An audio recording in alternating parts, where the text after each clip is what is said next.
All right, welcome back, everybody. Welcome to Lightning Strike. I am pleased to welcome Mark Dowdle today on the podcast. Mark, thank you so much for your time and everything this morning.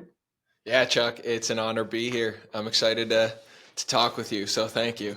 Yes, sir. How about you just introduce yourself quickly because you've been up to a lot in the last couple of years, in the last year in particular, with running and all that stuff. So I'm curious to see how you kind of describe yourself in the midst of all the stuff that you've been doing. And I want people to really get a better understanding of what you're actually doing and what it implies.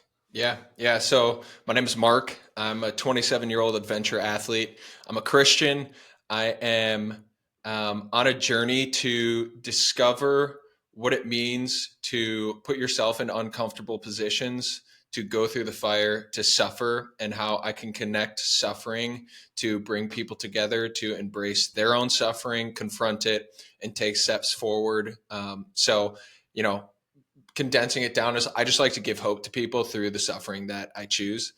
Um, I am currently in St. Paul, Minnesota.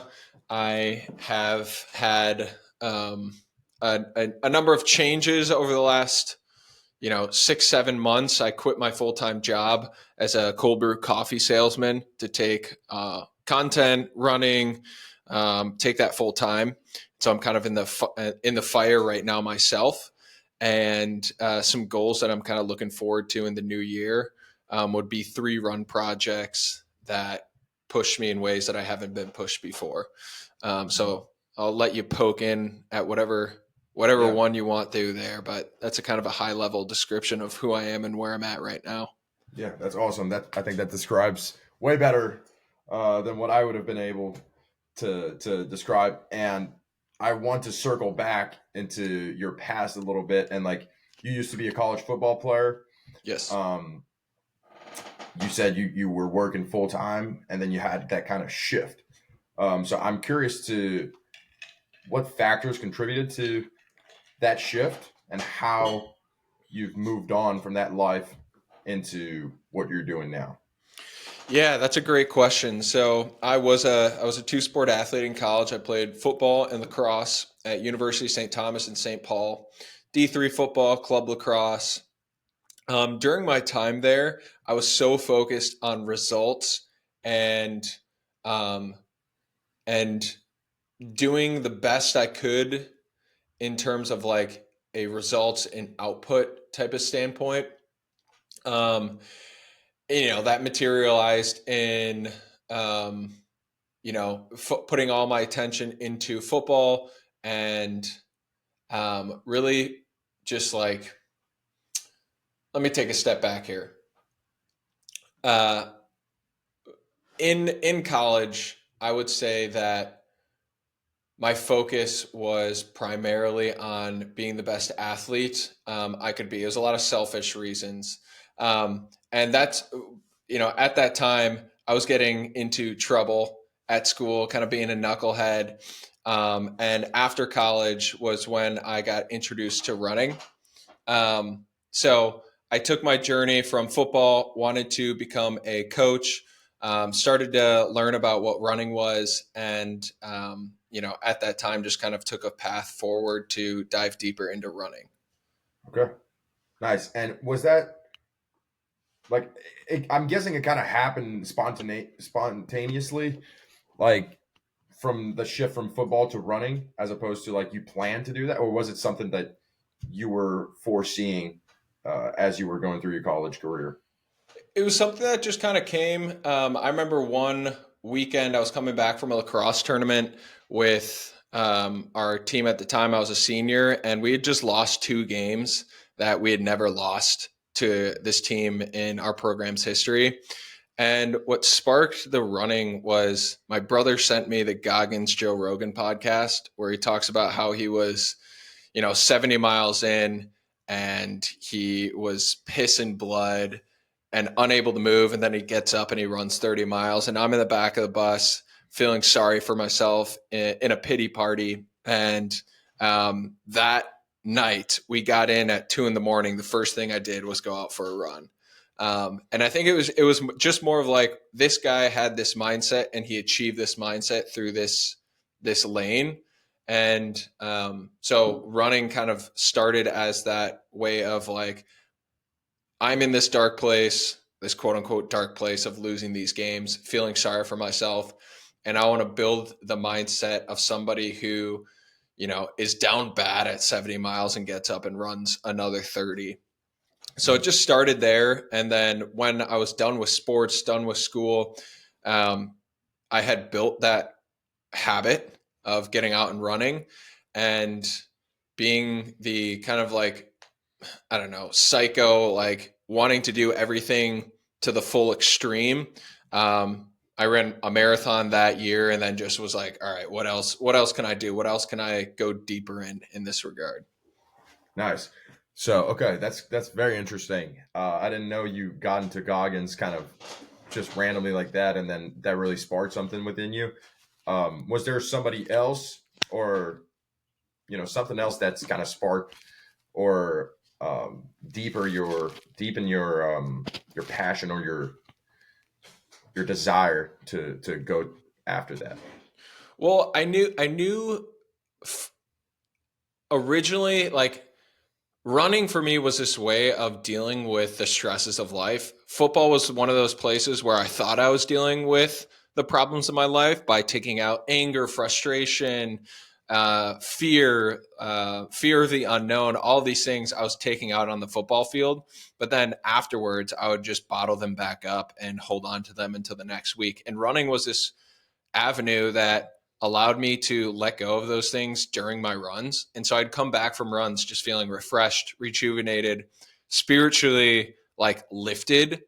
And so I had that base of like, wow, like this is something I want to continue to pursue because of that reason.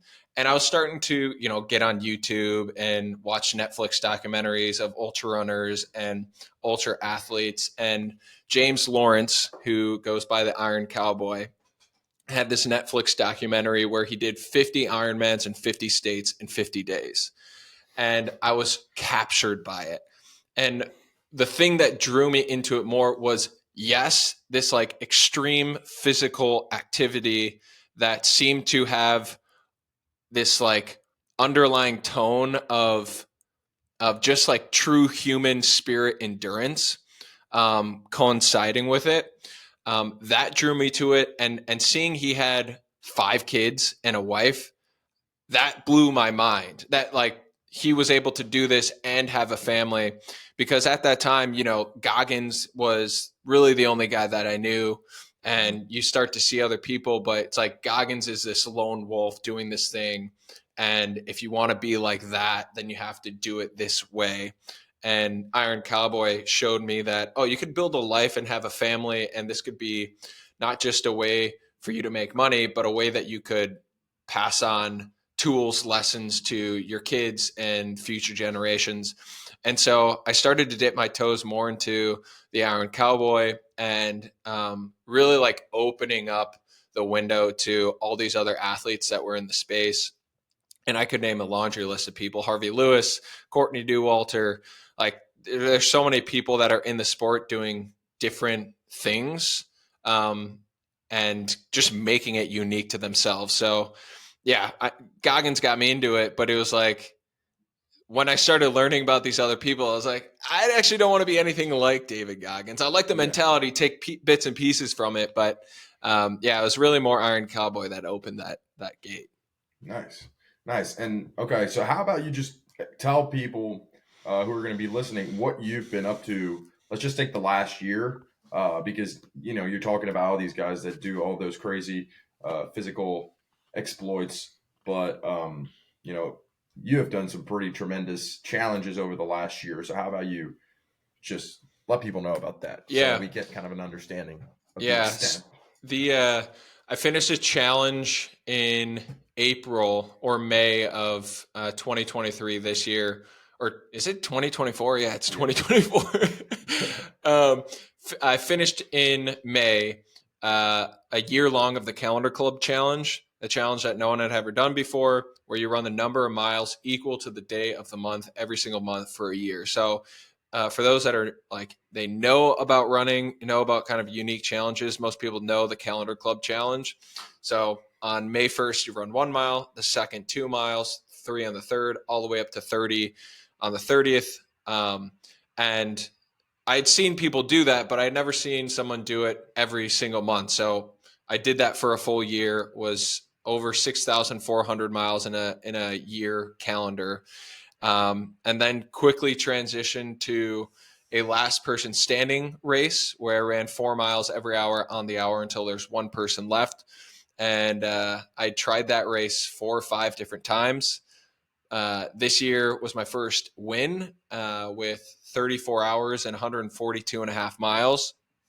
And then I wanted to get more into like adventure style running, taking everything with me in a stroller behind me. So this summer I ran a total of 840 miles across 6 different states, running about 40 miles a day to sleep in campgrounds, parks, waysides on the side of highways, and got into competing against college athletes along the way in a Beat My Beer Mile series, which was where I did a beer mile versus their normal mile and created a whole series around that. So kind of dipping my toes into a lot of different things. I say adventure athlete because a lot of people, when they think ultra runner, they think like Leadville 100, like these premier races. But in the ultra running world, it's kind of like create your own adventure and make it hard, and we'll see what happens at the end of that. Yeah. And I feel like it makes it a lot more captivating, with you capturing those moments and creating that content of, just people can follow along throughout the journey. And it's awesome to create those adventures of your own and make them original and unique to whatever fits your desires or your goals at that point in time. Personally, I was kind of following along with some of your videos that the vlogs and stuff that you were doing when you went up to, I think you were going down to Chicago the first time, right? Yeah. Yeah. Uh, From St. Paul to Chicago. yeah. So that was the first time. That was a couple weeks after we met. But yeah, it was awesome to follow that. And I'm curious to what kind of lessons you got out of that. What stood out the most? Um, yeah, stuff like that. You met some people along the way too that you were talking about in some posts and some videos. How about you? You talk about that experience a little bit. Yeah. So I did a lot of, when I was working full time, I was living out of a van, going to different parts of the country, selling coffee into local co-ops and in small grocery stores. And what I loved about that, and it'll tie into these runs that I did, is just being in a small town or being in an area and putting yourself in the day-to-day life of people that live there that you never would know exist. It's like your understanding of humans and people opens up when you choose to put yourself in that place and then engage with the people around you. And that's what I felt like I really enjoyed about these runs more than anything else, was just those day-to-day interactions with people where you're engaging with them. And I'm going to a local pub in a town of 200 people on a Tuesday afternoon to grab lunch, and there's a guy in there that he probably goes there every single day. He doesn't need a menu. The waiter doesn't even ask him what he wants. She just knows. And you just have conversations with people about what it's like in their town. And so it was all of those moments throughout the way. The one that stands out the most is when I was going from Chicago to Windsor, Ontario for the Beer Mile World Classic. And there was a tandem bike couple who was in their 70s, Doug and Joni. She had survived from cancer, and they were doing this fundraiser where they rode their bikes from Seattle to Boston. And it just so happened that we're taking the same ferry across into Canada, and just getting together and sharing stories. We end up grabbing a beer together and end up in the same brewery that one of the local radio station hosts was at, and they were interacting with each other. We ended up getting on the radio station, telling our story, and it's just that ripple effect of sharing that story. Not only did their story get out, but my story got out, and the whole way to Windsor the next couple days, people would stop me and say, "We saw you on Greg's Facebook post. We heard you on the radio." And it was like, that was a cool moment where it's like, wow, I would have never been in this situation if I didn't put myself, like, in discomfort to run here and be here in this exact moment. And so there's just like cool moments like that along the way that, you just see people's genuine nature and curiosity, and you get to be a part of that. Hmm. Did you feel like it was almost meant to be? Like you followed your purpose, you followed your instincts, like what you truly want to do, what you feel like you're destined to do, and then stuff like that happened. Like I feel like, at least personally, when stuff like that happens, I feel like it's not just a coincidence. It's not just like it Mm, happens for a reason, because you've put yourself on that path and on that journey, following what's truest to you. totally. Yeah. My faith has gotten so much stronger since that run. And what a friend who was just here this weekend described to me is he feels that God gave me the gift of running so that I could find my way back to Him. And it really does feel like that, that God has helped to guide me in ways that I wasn't previously aware of. And now all these moments seem like, I was just in a conversation with Doug and Joni last week, and we were catching up, um, and you feel like there's something greater at play. And when you can be a part of like one moment, and now there's a relationship made where there's this incredible amount of impact with other people. um, and yeah, so I do think it's like, yeah, I was following my gut. I was following what I believed my purpose was, and then the doors just opened up, um, by doing so. And it doesn't mean that it's been easy, but Hmm.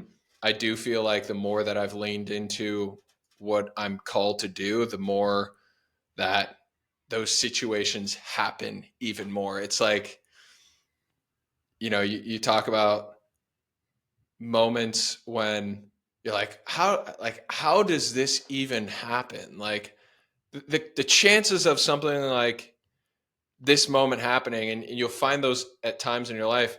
And I see that those happen more when you listen to your gut, when you Hmm. listen to something that's just like drawing you to go to a certain place, and you go there. Like, that's not chance. That's the universe, that's God, that's whatever you believe in, guiding you. Hmm. And it's up to you to have the courage to take that step into that, that open door. Yeah, totally agree. It was kind of I mean, I haven't remotely put myself through as much suffering and as much challenges as you do, but like when I took that job here, I mean, I wanted an internship. I just reached out to the guy and the general manager, and he wanted an interview. And I was in Quebec City, and he was like, "Can we meet? Can we talk?" And I was like, "Sure." So I packed my car with like 2 weeks worth of clothes, and I drove down 10 hours, and then I got the job. And then it was just like, it's one of those things where, I mean, I don't think anybody would have drove down 10 hours to meet, but I Right. did, and it led to something great. So not to compare or anything, but I just feel like there's those certain moments where you follow your instincts. Like there was just something telling me I had to go meet this guy, and Does that is awesome when those things happen. do you do you find yourself on the other end of that now, open to taking more risks like than that, like that? Absolutely, absolutely. Like I feel like it has kind of opened my eyes. Like I had been feeling stuck for a little bit. I was in looking for more meaning in through difficult challenges, through taking more responsibilities, I think. And I saw that as kind of a great opportunity. Like, okay, hey, I'm gonna have to figure it out by myself. I'm going over there. I know no one. My girlfriend wasn't living there at the time. I'm going to be alone. I don't know what's going to happen. But, I remember asking you, like, hey, I might have to sleep in my car. Like, Yeah. what am I going to do? Like, do you have any ideas? Uh, and I was like, whatever. Like, I saw a lot of a big opportunity for growth with those challenges ahead. And that's why I took that. And since then, I have taken a lot more responsibility. I find my life to be a lot more meaningful because of those responsibilities. And, I find a lot more meaning in simple things, but things that I kind of created now, Mm. looking back to that. And that was something I was going to ask you. Like, do you find more meaning now in kind of life's simple uh, things, random conversations with strangers, just moments by yourself in nature when you're running. Do you find those to be more meaningful uh, with you taking on more challenge and responsibility? 100%. I think probably the biggest thing that running and these challenges have taught me is that what we don't know, we fear what we don't know, Mm-hmm. right? And when we take a step into that unknown, even though we're afraid, even though we may not feel we're totally equipped to handle the situation, you'll learn more by putting yourself in that struggle than you will by avoiding it. Mm-hmm. And so like I'm big, the things that I talk about the most are the things that I struggle with the most, and that's discipline and consistency. And I think that when you can learn to do things you don't want to do and take a step into the unknown, like you're going to learn so much more than any other place. Like I've learned by putting myself in those uncomfortable positions that it actually doesn't matter. Mm-hmm. And I know that's not like, it's probably not what most people want to hear nowadays, but like your Mm-hmm. feelings don't matter. Your goals don't care about how you feel in the process. It doesn't care how motivated you are. It doesn't matter if you're afraid or not. It just matters that you are willing to take the action regardless of all of those things. Mm-hmm. Like there's a quote somewhere. Jocko said this somewhere, where it's like the difference between a brave man and a scared man is not their emotional state; it's what they did. Mm-hmm. It's like Everybody's scared. everybody's scared. Mm-hmm. It's can you take action in spite of being afraid? Mm-hmm. Yeah, I love So that. that's that's something that running has helped me to be able to identify as like just because I feel a certain way doesn't mean that that's a full truth. Mm-hmm. Yeah, There's your truth, my truth, but there's also the truth, yeah, and you have to be willing to speak and act on the truth regardless of what you feel about the situation. yeah. I agree about that 100%. And was there a point in time where you've explored a little bit more, like the unknown, and not explore it because you can't explore it like actually, it's not something that's concrete, but the concept of and read about it and been drawn to it more? Because there was certainly a time when I was reading Joe Dispenza. I don't know if you're familiar with him, but Mm-mm. he's a big meditation, kind of rewiring the brain. I think you'd love, you should definitely look into that later. But yeah, I was reading his work, one of his books, and he was really just saying that most people are scared of the unknown, but that the unknown is where all the opportunities, lie. Mm. And there was kind of this moment, I think it was 2 summers ago, where I was reading that book and I started meditating and just opening myself up to possibilities, and I would see all sorts of things in my head during those meditations. And it was just kind of like, instead of being scared, I was like purposely trying to invite the unknown into my life. Like, Mm, hey, like, how about I just try to bring as much unknown stuff as possible, and instead of being scared like everyone else, like, welcome it. mm, And this is kind of the mindset that I try to put myself in every time now. Like, when I feel like I'm scared of something, I immediately go, okay, it's not because like it's not because of the challenge or whatever. It's just I don't know what it is. Like, mm. and that's probably a good reason to dive into that thing and explore it more and see really like what I can actually take away from that. Was there a time where you kind of felt like that, where you know, like you felt like the unknown, like when you realized the unknown had all these opportunities in store for you? I feel like I'm going through it right now. Oh, nice. Um, and like I said, I quit my full time job. I've take running full time. I'm making money on YouTube, but definitely not enough to like. I'm making barely enough to cover rent some months, so Yeah. I'm finding other ways of making money right now, and picking up odd jobs here and there. Mhm. But I believe in so much of what I'm doing and the messages that I'm sharing that Yeah. I want to see it through. And this is where I really feel like my faith has come in to help me in this area, because I think just for me, believing in a higher power, believing in a creator, there's no way to prove that. Like, you can't prove with 100% certainty that God is real.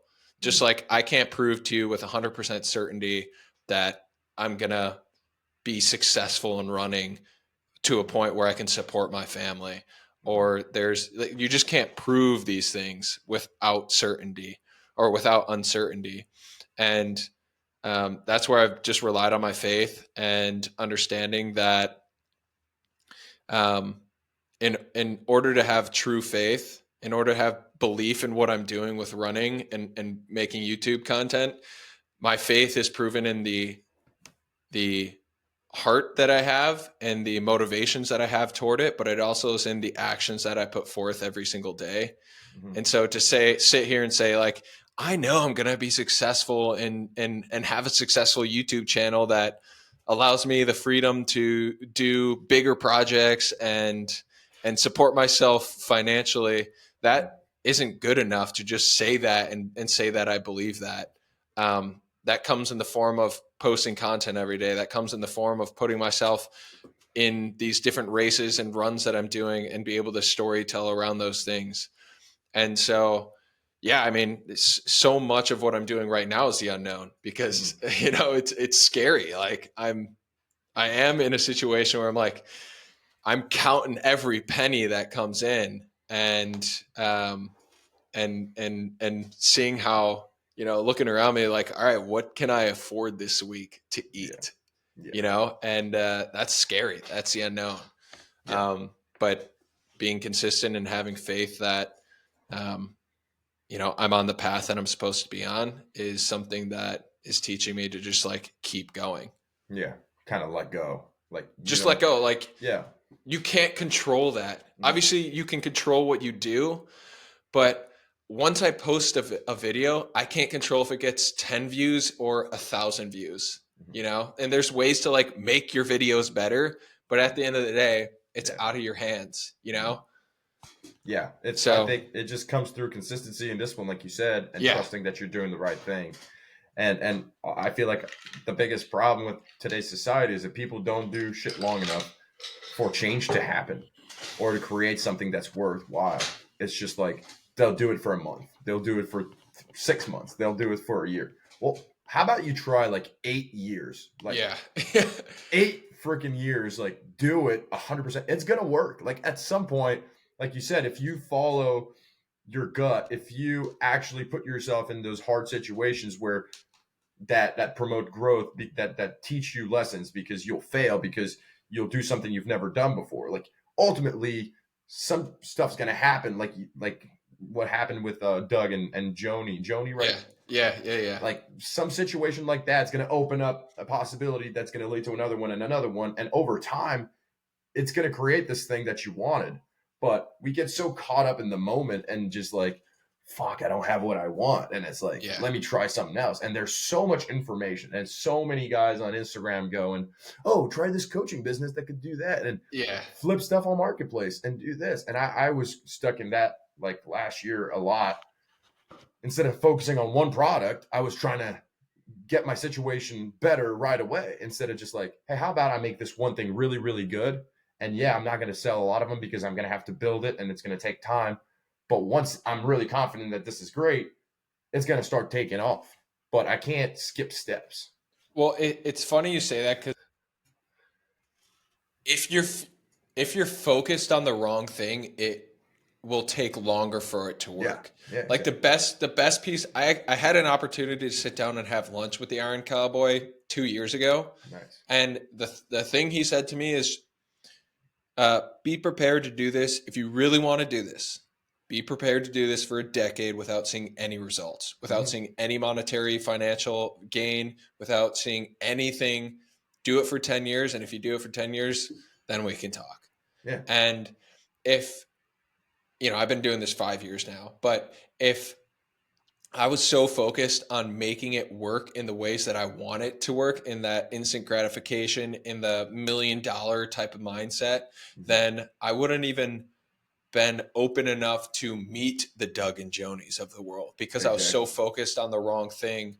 And what you said is like, if you really want to get what you really want, like ultimately what you want, or what I want, is just more moments like Doug and Joni, Mm-hmm. and I really believe that that is more valuable to the human soul to share those stories than like making X amount of money on a YouTube channel. Yeah. And I think when the focus goes there, inevitably the other part will come, because the value and the that human genuine connection there matters. Yeah. And so it's just like focusing on doing it for the rest of your life, or for a decade or 2 decades, and being like, if I do this long enough, it'll all work out in the end. Yeah. And I feel like people also think about doing things with like an expiration date.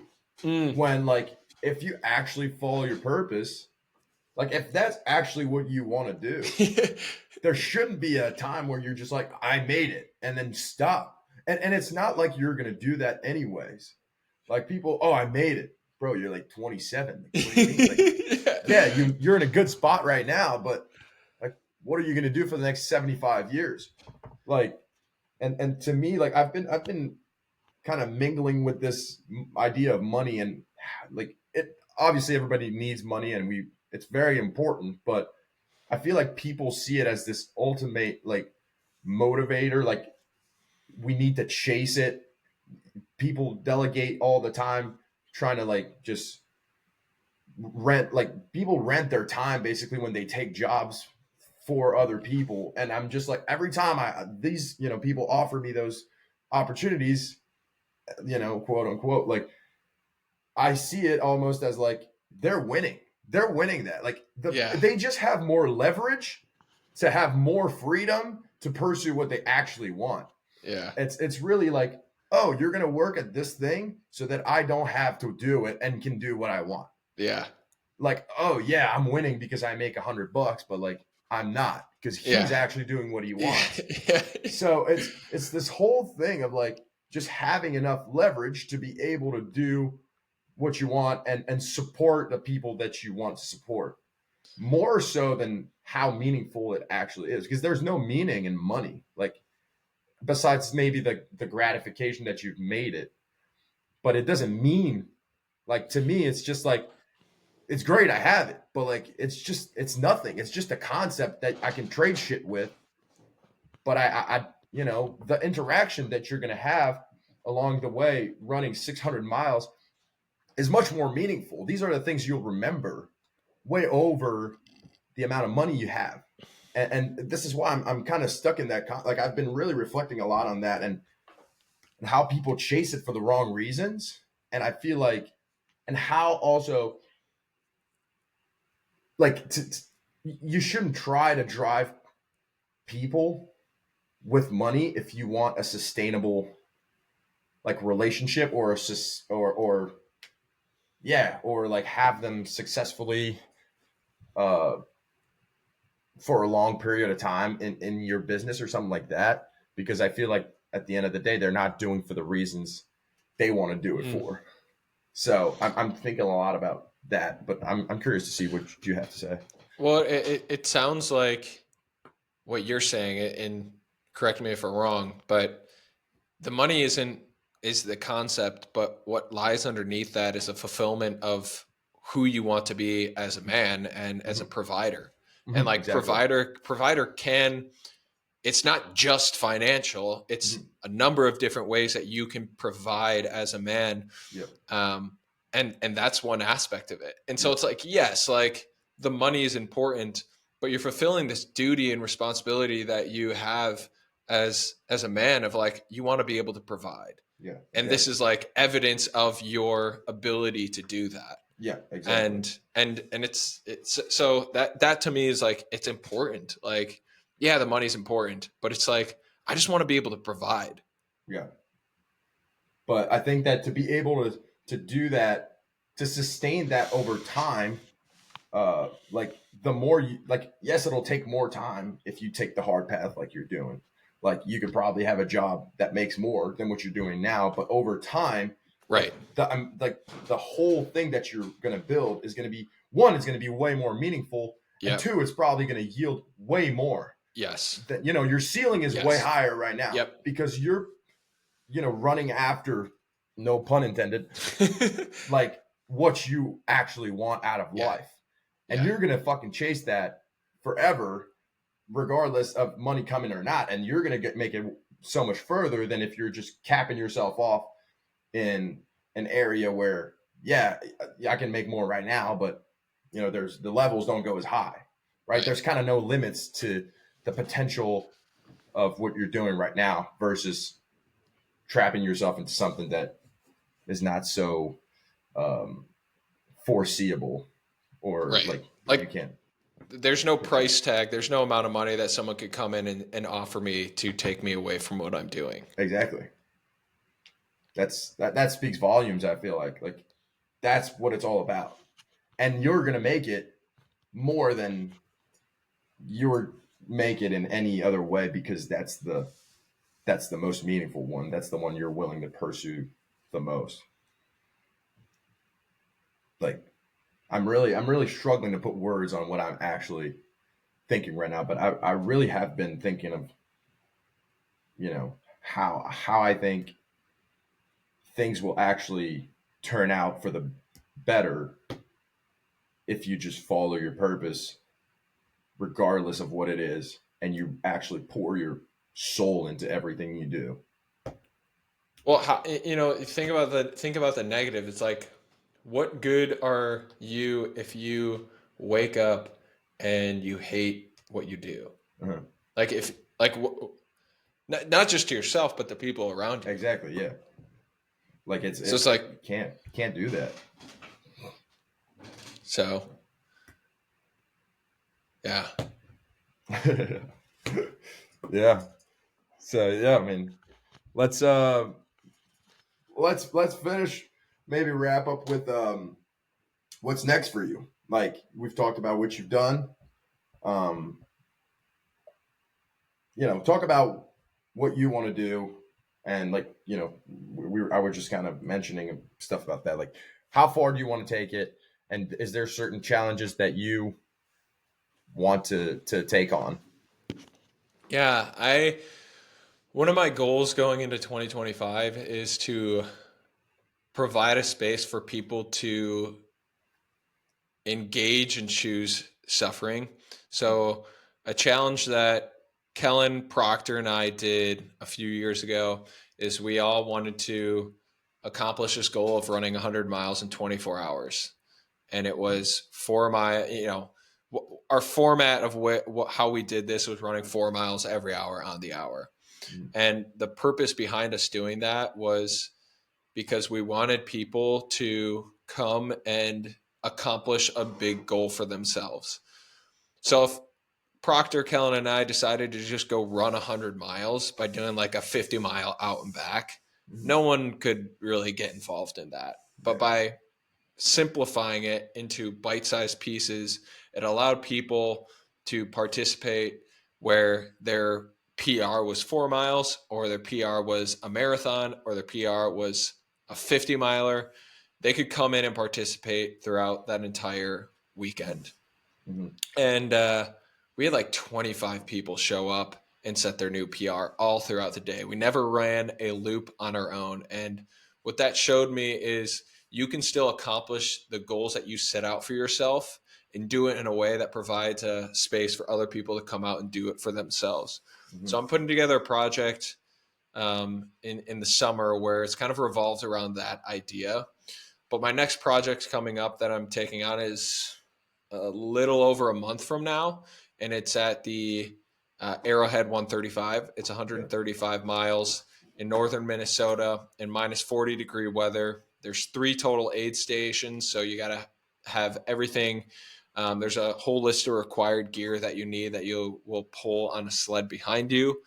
And yeah, I'm just gearing up for that. It's a month away, and it terrifies me because that's at least in the Twin Cities, I run every day in the winter, and if it ever gets too cold, I can always duck into a college library or a gas station or a grocery store. Never too far away from like safety, but up there I'll be 7 to 8 hours without seeing anybody. And Crazy. being prepared for that is daunting. So I'm excited for that, looking forward to that. And the training aspect of that is pretty much taken care of. Now it's like, okay, what things do I put on my Christmas list that I can get I can get from people right now that'll help me out? Yeah, absolutely. That's sick, dude. That is quite the challenge, to say the least. Yeah. Nice, and I love that you're tying it back, to other people, and I mean, it kind of relates to why you're doing this in the first place, and how you mentioned your faith and all that stuff. Like you're not necessarily doing that for yourself now. Maybe it was in the beginning, but it's kind of a higher. You're doing it for the greater good, or it's bigger than yourself, and Yeah. I think Yeah, I think that's awesome.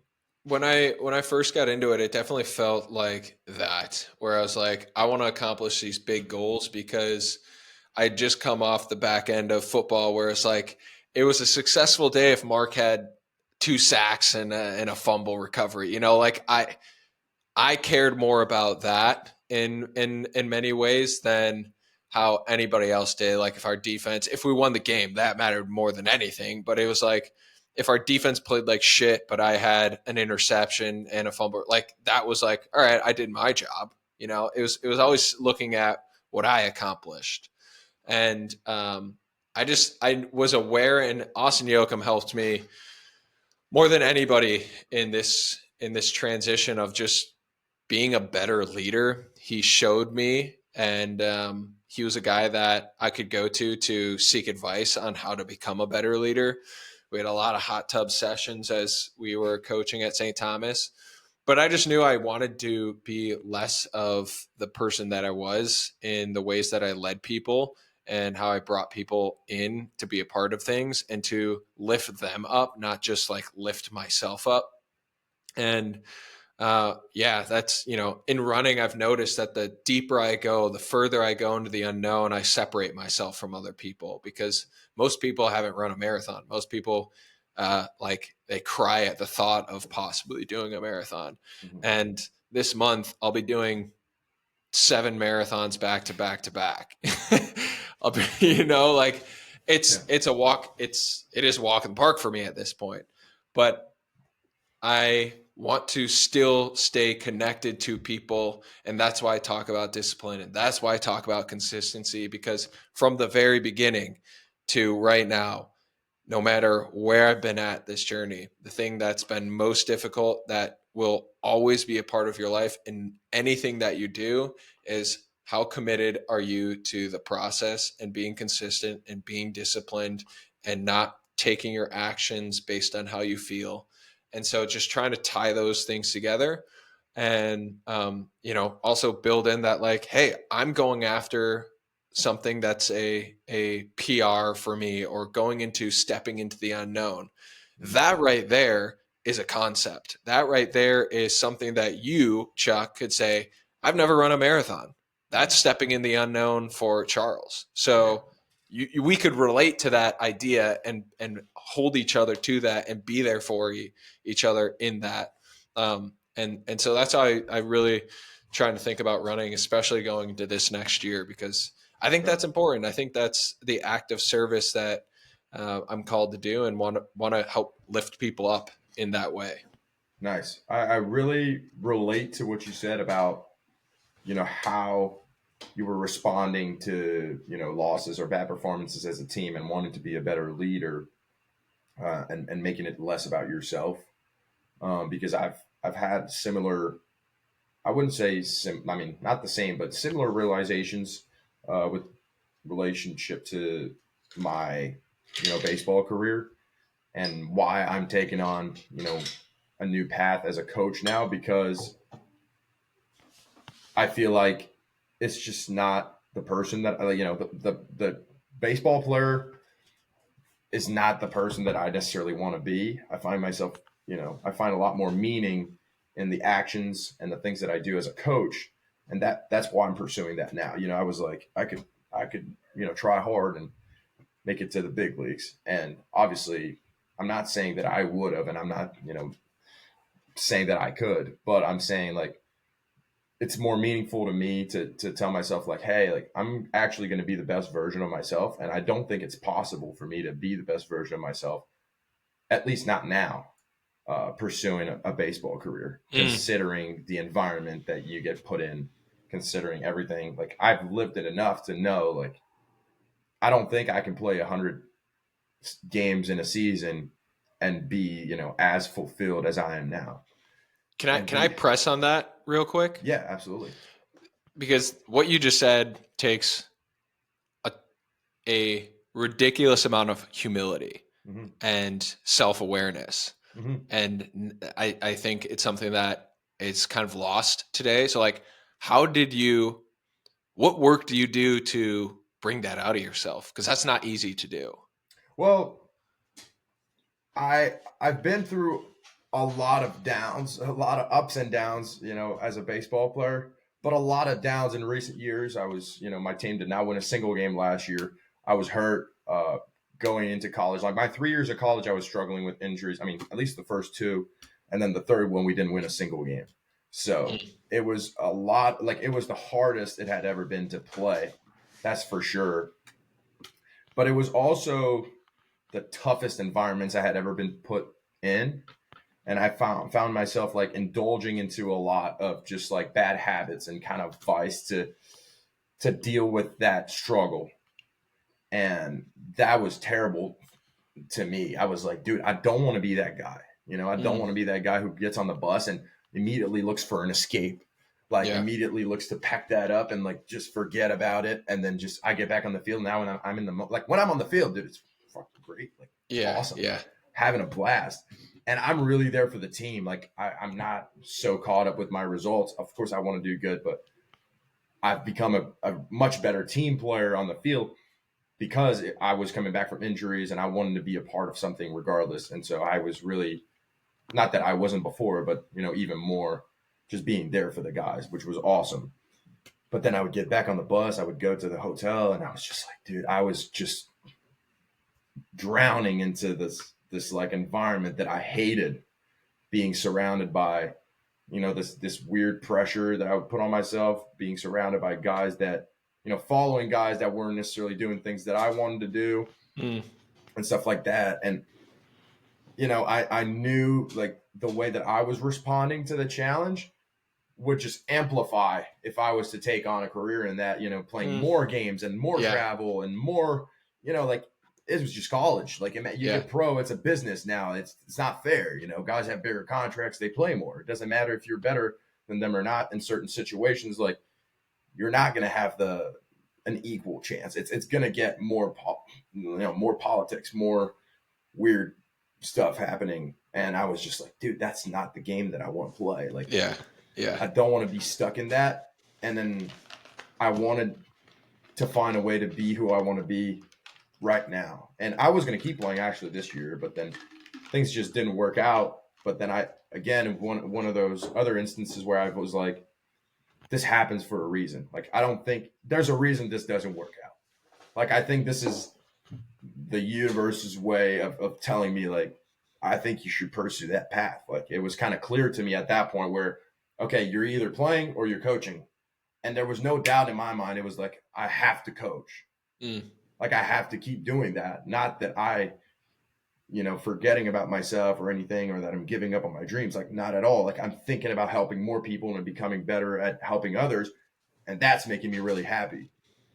And in a way that, being good at baseball has never made me happy before. So I was like, all right, then it's an easy choice to make.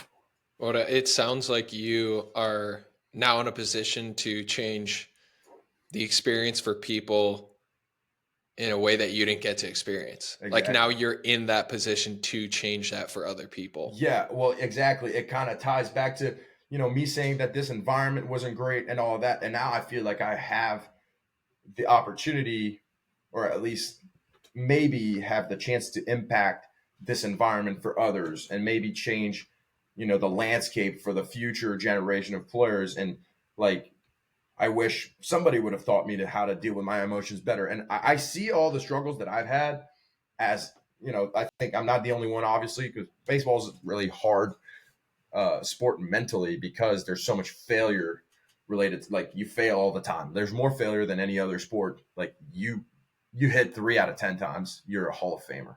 Yeah. 7 times out of 10, you fail.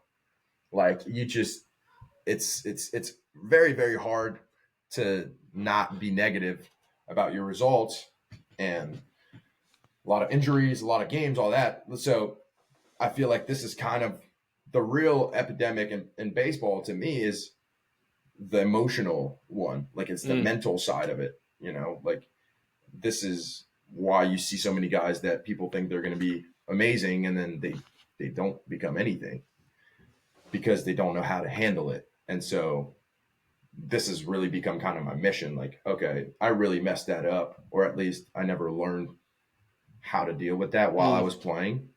And considering that I've had maybe more mental challenges with coming back from injuries and having the worst season of all time, like, I feel like I've been through all, I've won championships and I've lost all the games. I feel like I have a pretty good understanding of the spectrum of emotions and the mental challenges baseball has. And now I just want to have an impact on how I prepare my players for that. You have all the lessons that one would need to be able to best. Yeah, I mean, not that I have all of them, but I feel like I have a lot, pretty good understanding. Yeah. So it's like, these are the things that I struggled the most with. Here are certain ways that I think we could, I could help you deal with that. Now let's teach you that 10 years before I learned them, so that you can actually be successful and be fulfilled with your success. Like, it has to be meaningful. Like we were talking the whole time, like, you have to be following your true purpose. And if your true purpose is not to be like a baseball player and use that platform to change lives, and maybe it's not, what you should do. Like, and I'm not discouraging guys to pursue that at all. Like, I don't want to come off like that, but I just want them to tie that to their purpose and to their mission. And I want them to be the best versions of themselves in their whole life, not just on the field. Like, most coaches will just talk about baseball. I made it kind of a mission for myself, or a priority for myself, to just, okay, I'm going to build all those documents. I'm going to talk about, the mental side of the game, the implications it has in your life, the way to handle failure, but also ways to find meaning in life, taking responsibilities, doing all those things, so that at the end of the day, you come back home, you're 0 for 4, you can feel good about yourself because you've done something that, is bigger than baseball. Yeah, 100%. That's beautiful. Yeah.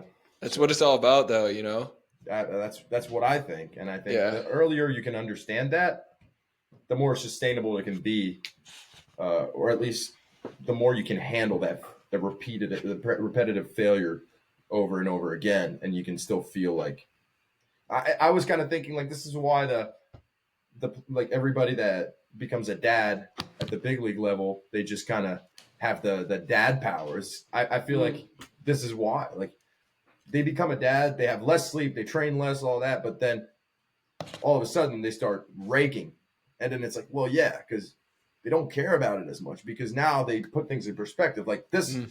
their child Mm. becomes more important than the game, Yeah. Yeah. and then when you actually see the game for what it is, then you become really good. That's so interesting that you said that because it until this moment I always thought like yeah, they have the dad power or they pull on that purpose to care about the game even more. But it's actually almost the inverse of that where it's they care less about the game because all of their purpose is in this other area and they just don't take the game as serious. Now that could Mm-hmm. be right or wrong, but that Yeah. makes sense where it's Mm-hmm. like you can actually do better when you stop holding on so tightly to something and the result of it and your Exactly. value wrapped up into it. Exactly. Yeah. Like that's the way I see it now, at least, and the way I'm trying to convey it to my athletes, so that, like I said, it can be more sustainable and that they can find more meaning in their lives in general. Mm, Like if you help them have a meaningful life, they're going to be forever grateful for you. Like you're going to have a true impact in their development as human beings. If you help them fix their throw, yeah, sure. Like yeah. I want to fix your throw. I want to fix your throw, sure. But I want to open your eyes to like the possibilities of the world, what you're actually here for, like why your why. I want to help you discover your why. I want to help you pursue that. And then through that, obviously, I want to help you get results on the field. But I wanted to, I want to find that balance between life and baseball to where we can kind of put things in perspective and just be like, okay, this is baseball. Take it for what it is. This is where I find meaning, but there's also other aspects in my life that I have to take care of and that are primordial to my happiness and Mm. the meaning that I find in life. So, yeah, I think. Do you have anything else to add? that was great. Yeah, That's it was. I think Yeah, go ahead. You go ahead. I was just that I think that's the big takeaway, even that I'm learning from our conversation, is that what you're the pursuit of what you want to go down, the path you want to go down, um, might not just be like the physical thing that you're doing. Like Mm-hmm. running is important to me, baseball is important to you, Mm-hmm. but it's not the actual thing that we care about. Mm-hmm. It's what it can represent and how we can share the message Yeah, that we want to share. It's very simply the vessel we use, yeah, yeah, absolutely. and so Yeah, yeah, that's totally all I'd agree. say is like whatever vessel you use, it really doesn't matter if it's something you enjoy doing, but it's like, what message do you want to get out? Mm-hmm. What do you want to share with people? What do you want to Yeah, leave people with? How do you want to uplift people? yeah, exactly. It's great, man. It's been an honor to have you on the pod. I got to go. I have to get to work, but dude, it's always a pleasure talking to you, and I wish you the best of luck in your future challenges, and tell Yoko I want him on my pod soon too. Yeah, And maybe we can do that again sometime soon, maybe after your challenge, and check in on some of the other lessons that you might have taken away from that and other stuff like that. Man, it was really cool to talk to you. Thanks so much. absolutely. Thanks for having me on. Yes, sir. See you guys. Peace.